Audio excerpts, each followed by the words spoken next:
justement, ça vient un peu à nous, ce qu'on essaye de voir avec toi par rapport à ton projet.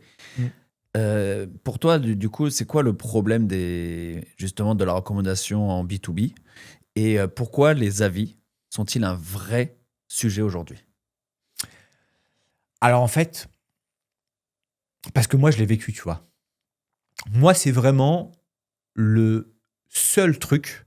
Je vais même pas te parler de moi quand je me suis lancé, j'avais pas de pôle marketing, j'avais pas de stratégie de Mmh. communication, de j'avais rien de tout ça, tu vois. Et ce qui m'a vraiment sauvé, j'ai envie de te dire, ça a été euh, d'abord les premiers partenaires, les premières personnes qui m'ont recommandé auprès de partenaires. Ensuite, ces premiers partenaires qui m'ont fait confiance pour répondre à des premiers deals, des premiers dossiers, et donc obtenir les premiers clients. Et ça a été tous mes clients par la suite, de 0 à 1 million. Ça a été vraiment des partenaires qui m'ont recommandé à des clients ou des clients qui m'ont eux-mêmes recommandé à des clients. Ouais. Donc finalement, toute ma croissance sur la première année en tout cas, voire même les deux, ça a été vraiment de l'organique avec des clients qui m'ont recommandé à d'autres. Et en fait, le pouvoir ultime là-dedans, finalement, c'est de te dire, le futur client, quand il arrive à toi, il a déjà confiance. Ouais. Parce qu'en fait, tu as été recommandé par quelqu'un en qui il a lui-même confiance. Donc, tu vois, il y a un biais de confiance comme ça qui est transmis des uns aux autres qui fait que ben, la barrière principale, tu vois, aujourd'hui, pour moi, ce qui est le plus précieux dans nos interactions, c'est la confiance, tu vois. Enfin, acheter un téléphone ou acheter un produit ou un service, finalement, t'as personne qui est le seul à détenir un produit ou un service, tu vois. Mmh. Bon, tu vois.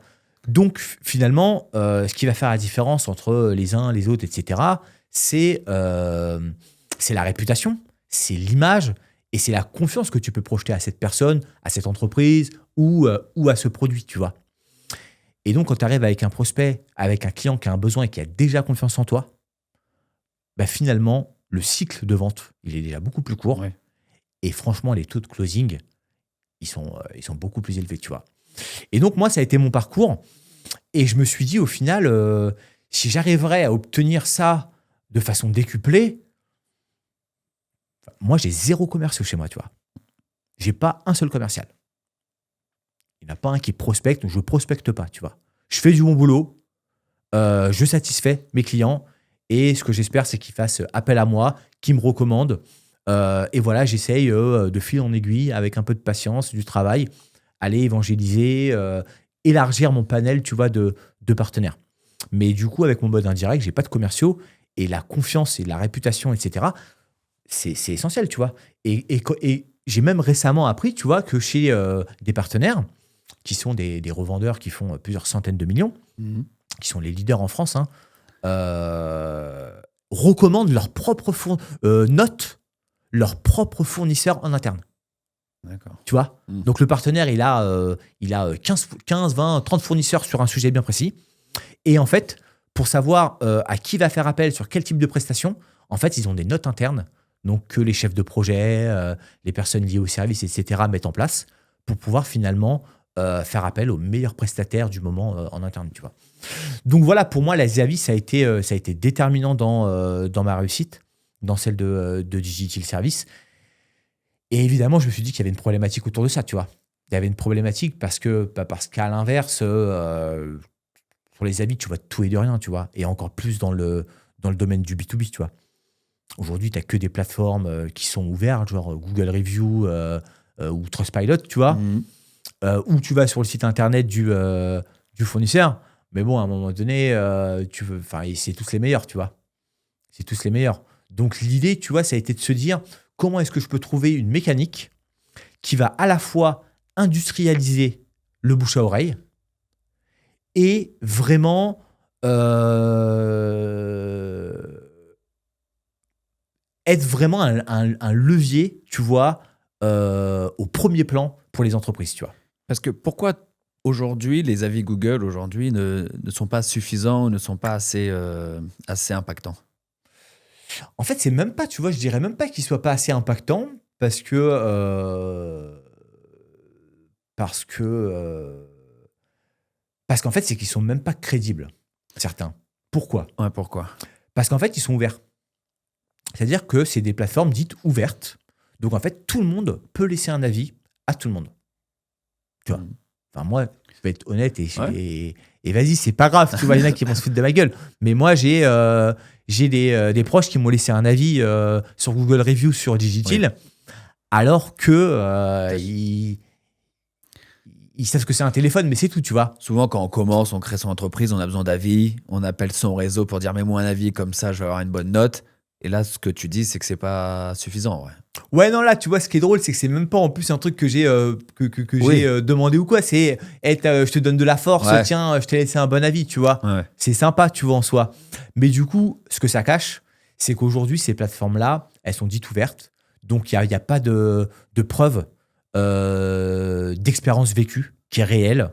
Chacun peut laisser un avis. Et à l'inverse, tu vois, tu peux avoir un concurrent. Moi, ça m'est pas arrivé, mais je sais, enfin, il y en a d'autres à qui ça arrive. Il y a un concurrent qui va sur Google Review, qui tape le nom de ta boîte et qui te laisse un avis pourri, tu vois. C'est le risque. Et donc, finalement, on perd le sens, l'intérêt premier de la vie, tu vois. Les origines de la vie, c'est de se dire, c'est une note, un retour d'expérience que je vais partager pour pouvoir aiguiller potentiellement une personne qui voudra acheter ce bien ou ce service, tu vois. Et selon toi, comment on peut assurer la fiabilité d'un avis? Qu'est-ce qu'il faudrait pour qu'un avis soit fiable? Alors pour moi, faut faire exactement l'opposé de ce qui se fait aujourd'hui, tu vois. Faut tout revoir et en fait, ce qu'il faut en premier, c'est garantir que les profils soient vérifiés, contrôlés, donc en gros certifiés, tu vois, que ce soit par l'adresse mail pro, le poste, le nom, le prénom, l'entreprise, etc. Mais également que l'expérience relatée, finalement, soit réelle. Ça peut se faire de différentes manières. Tu peux obtenir un bon de commande, une facture, voilà. Mais aussi, laisser la possibilité à la personne qui est notée, du moins à l'entreprise qui est notée, de pouvoir signaler un avis. Et que la plateforme mette en place un pôle de modération pour pouvoir soit laisser l'avis s'il est conforme, s'il est réel, mais sinon le supprimer, tu vois. Quand tu vas aujourd'hui sur Google signaler un avis, parce que finalement il n'est pas juste, il n'est pas vrai, il ne se passe rien. Tu peux pas le Il retirer. ne se passe rien, tu ne peux pas le retirer du tout, tu vois. Ouais. Donc finalement, tu as beau t'embêter, pour être poli, tu vois, à apporter une attention toute particulière à ses avis, etc., à avoir des bonnes notes, une bonne moyenne et tout. Puis t'as un mec qui veut te faire chier, qui te fout une note à 1, parce que tu peux pas mettre 0. Ouais. Parce que, il y en a, ils sont dégoûtés de mettre 1, tu vois. C'est trop. Voilà, mais ça te fait chuter ta note, tu vois. Ouais. Bah oui, complètement. Et c'est pas juste. C'est pas juste, ça a pas de sens. Et l'idée, ça a été de redéfinir un peu tout ça, quoi, tu vois.